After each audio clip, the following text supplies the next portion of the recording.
On this episode, I'm going to show you the best pulled pork recipe using a slow cooker.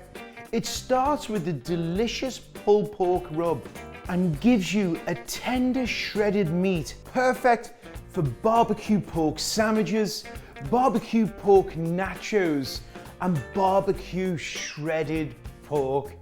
The first thing we want to do is make that rub, and making a rub's pretty effortless to do. It's just taking a selection of spices and adding them to a bowl. So the first ingredient I'm going to add is some brown sugar. Brown sugar adds a nice caramel note. The next thing we're going to be using for this is some garlic powder and then some mustard powder. This gives it a little bit of spice. It's absolutely delightful. And then we're going to use some freshly cracked black pepper. Whenever I'm doing slow cooked meats or barbecue, I always have the pepper a little bit coarse so you get that bite of the peppercorn. And now we're going to add some salt, and I'm using some kosher salt. And then finally, we're going to be using some smoked paprika. Because we're not smoking the meat, I want to try to get that smokiness into the meat. You could use regular paprika and add 1 teaspoon of liquid smoke to the actual chicken stock. That way it will give you the same smoky flavor. So there's all of the spice ingredients inside of the bowl. We're going to give this a whisking, and the reason why we're whisking this is because the brown sugar will clump up. So we're just giving this a whisking, and now we've got our spice rub. As you look in the bowl, you can see how everything's just melding together.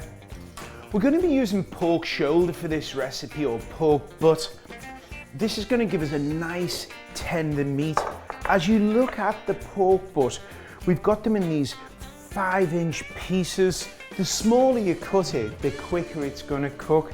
And as you look, it's got some beautiful marbling on the sides. And we're going to season this with the actual rub. So you can see we're just coating the actual pork with the rub. And what we're looking for is for this seasoning to get in there and to penetrate into that meat as it's cooking and give us that smoky, sweet flavor that we look for when we have barbecue.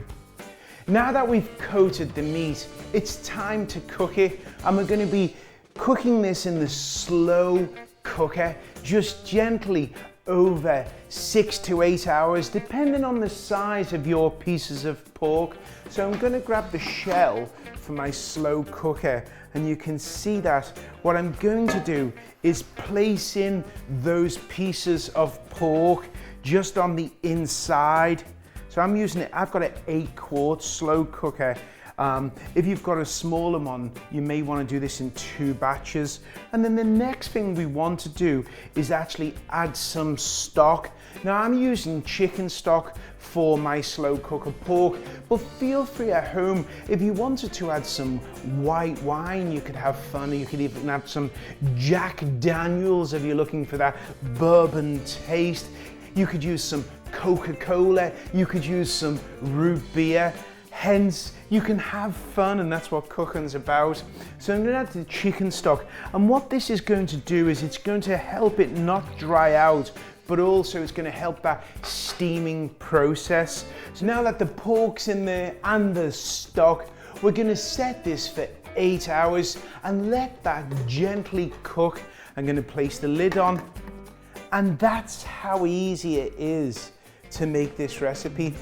It's been slow cooking for almost 8 hours.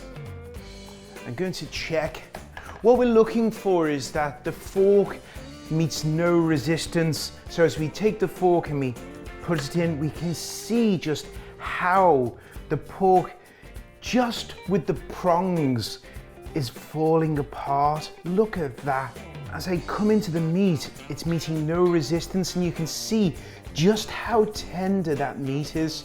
What we want to do now is remove the pork out of the slow cooker, and we're going to shred it. And this is an easy process. But what we're going to do is just grab a piece of that pork, and we're going to bring it over to the board.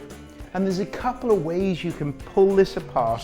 One way is with 2 forks. You can see I'm hardly having to do anything at all. Or you could use a potato masher. This also freezes quite well. And there you have it, the best pulled pork made in a slow cooker. And this can go to so many directions when it comes to serving it. For instance, how about some barbecue pulled pork nachos, pork, jalapeno, tomato, some cheese and cilantro. You could also make, say for instance, a pulled pork barbecue sandwich, some blue cheese coleslaw, some of that pork on there, perfect. Or just place it on a platter with some barbecue sauce. Happy days.